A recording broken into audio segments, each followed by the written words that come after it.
హిందూ దేవుళ్ళందరికీ పెళ్ళిళ్ళు అయిపోయినాయి, ఒక్కొక్కరికి ఇద్దరు ముగ్గురు కూడా భార్యలు ఉన్నారు, మా దేవుడు మాత్రం బ్యాచులరు, ఆయనకి పెళ్లి కాలేదు, కాబట్టి మా దేవుడే పరిశుద్ధుడు అని హిందూ ధర్మం. అయితే హిందూ ధర్మంలో భార్యస్థానంలో ఉండే రూపానికి అర్థం చర్చించడం ఇక్కడ సాధ్యం కాదు.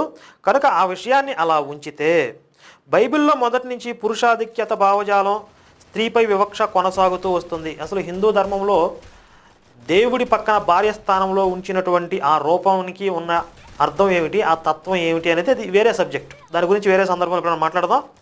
ప్రస్తుతం బైబిల్లో యేసు దగ్గరకు వస్తే ఈ బైబిల్ రచయితలందరిలో కామన్గా కనిపించే అంశాలు కొన్ని ఉంటాయి.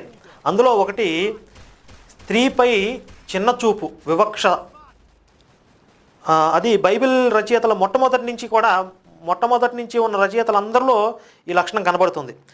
మా మొదటి పుస్తకం బైబిల్ దేవుని నిజ స్వరూప స్వభావాల్లో బైబిల్లో ఉన్న